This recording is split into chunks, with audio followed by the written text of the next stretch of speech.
Zdravo na sите, jaz sem Mario. Jaz sem Ivona. In dobrodošli nazad na našem YouTube kanal. Welcome back. Za denesko odlučitme, kako što gledate po naslovu, pretpostavljam, da vi prezentirame 5 filmovi koji toplo vi gi preporučujeme da gi poglednete i 5 knjigi koji isto tako toplo vi gi preporučujeme da gi pročitate. V videото ме First Time Tag ме прашавме дали сакате да снимаме вакво видео и навистина стигна многу коментари дека сакате да го направиме ова видео, така што ние сме љубители на добриот филм и на добрата книга и ете како некои искусни читатели и гледачи на филмови ќе ви препорачаме нешто што нам ни оставило убав печаток и што мислиме дека би требало да го погледнете. Да не се повторувам пред да започнеме со видеото, ставете лайк и претплатете се обавезно на нашиот YouTube канал со клик на subscribe, бесплатно е, а нам многу ќе ни значи. Така што еве ќе започнам јас прв со филм кој го сметам за мој омилен веќе неколку години наназад. Тоа е The Hunger Games. Некаде од страна ќе ви ги ставам каверите на тие, односно кавери, како се викат кавери, вајда.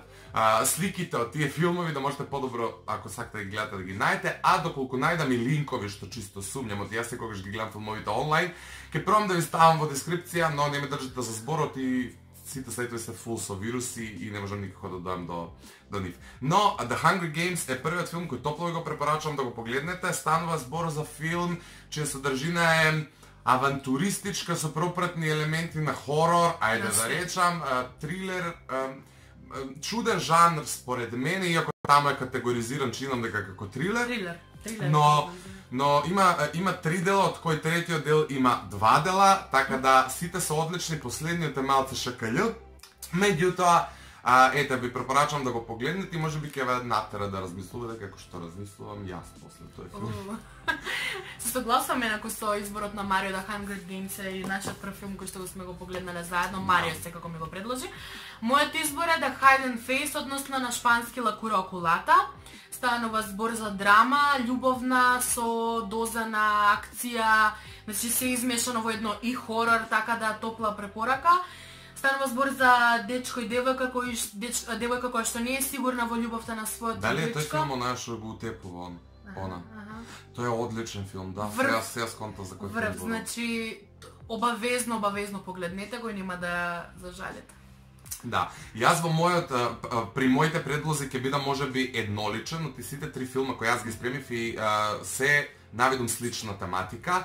Вториот филм е Divergent, кој исто така има 3 дела, но овој третиот нема 2 дела, така да 3 дела се, вториот е Insurgent, ако не се лажам, третиот не знам точно како се изговара, како уопште се викаше, така да не упетам сега, ќе ви ставам исто некоја слика овде.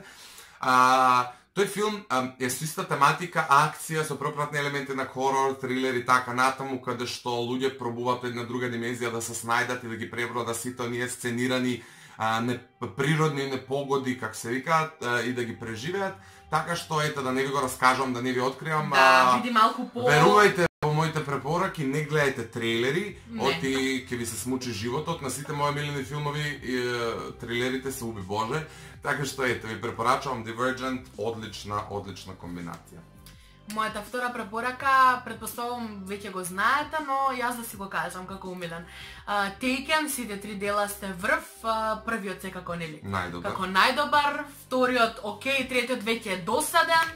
Така да првиот обавезно погледнете го, знаете сами по самиот наслов. Back to Life. Back to Life, да, и стварно веќе не е многу најдобро. Се изгуби смислата на... Првиот е многу. Првиот е супер. Се уште ја памтам една сцена кога она се вози хиднапирана у камиони, кога ги памти звуците, не таткој, како се вика, кога го зема и у камион кога ги памти звуциве до поминува низ чаршија, што лупа под А моментот под креветот? Да, кому се ова на прв пат дека ќе страшно, значи врв филм. Одличен филм и не е толку напет од аспект на да треба да размислувате, напротив, напет во исчекување, меѓутоа можете да го онака лесно да го гледате.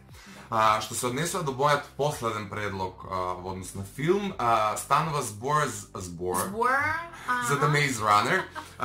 The Maze Runner стана актуелен последнава година, затоа што сега треба, мислам дека веќе излезен последниот, односно третиот дел од филмот, а го има низ кината, се уште го нема онлайн. Меѓутоа, топло ви ги препорачувам првите 2 дела, за третиот слушнав дека е многу лош, но првите 2 дела се многу добри и пак ќе речам дека се ускоро па иста Иста тематика со Divergent, кој ви го кажа пред малку, и The Hunger Games.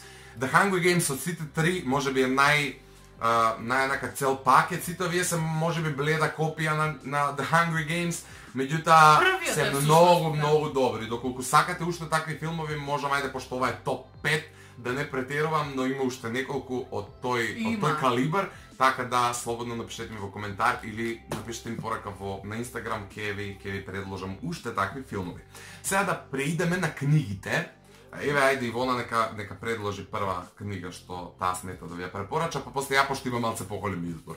Па јас, бидејќи како почнав со факултетот, многу поретко можете да ме видите со слободна литература во рака, но една книга која што ми има оставено толку голем трак врз мене е Шолја чај од Ейми Ефрон. Љубовна приказна која што буквално ги има истите елементи на драма и на сите пропратни елементи кои што јас ги сакам, и драма, и хорор, и акција, и исчекување, така да Шолја чај дефинитивно треба да ја прочитате, според мене. Јас во однос на книгите нема да ви ги раскажувам, затоа што јас сум познат по тоа дека сум лош наратор на книги, јас ги разбирам малце другодимензионално. Меѓутоа, мојот омилен автор, да се надовржаме, Херман Хесе, ви ги препорачувам сите негови дела, но поради тоа што јас во мојата библиотека имам неколку негови книги, од нив издвоив првенствено две да ви покажам. Едната е Уметноста на слободното време. Оваа книга не е не знам каква приказна, меѓутоа е поделена во многу подглавја, многу подглавја и пишувани се како во вид на една авантура. За се што му се случувало во животот, тој си пишувал као белешки. Е составено од многу белешки, да речам, да не кажам подглавја, како што реков, во многу белешки, и тие белешки ми се многу мотивациони од аспект на тоа кога се читаат. Некој сакаш да го проживеш сето тоа, иако не е најсјајно и бајно. Така да, првата е Уметноста на слободното време, одлична. Втората е Под тркалото. Ова е многу комплексна книга, многу тешко се разбира, малце е така пофилозофска, но исто ја препорачувам.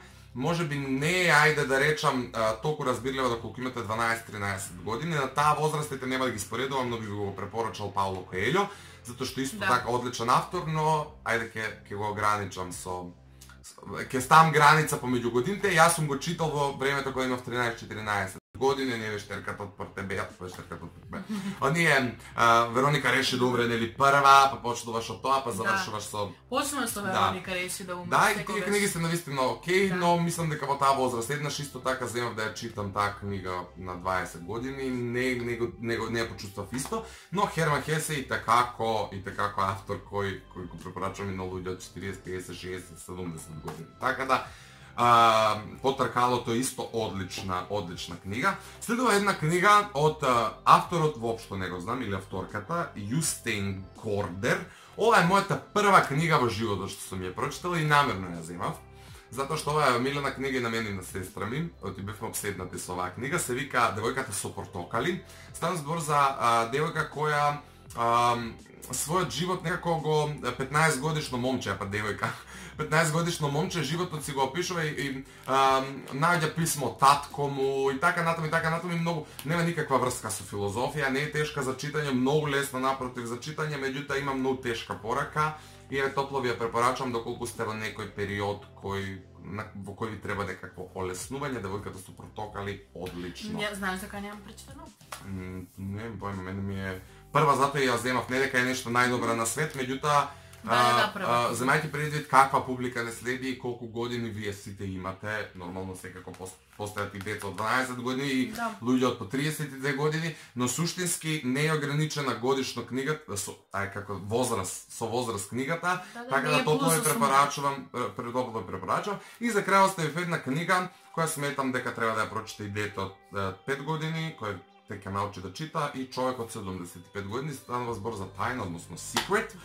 Сите веројатно веќе слушнавте, затоа што таа тема толку се актуализираше и почна малце да се злоупотребува од причина што книгава објаснува за вортек, за еден свет кој е малку поинаков, како треба да го доживуваме, не тера да размислуваме позитивно, ни ги отвара малце погледите кон светот, не прави да размислуваме како конј.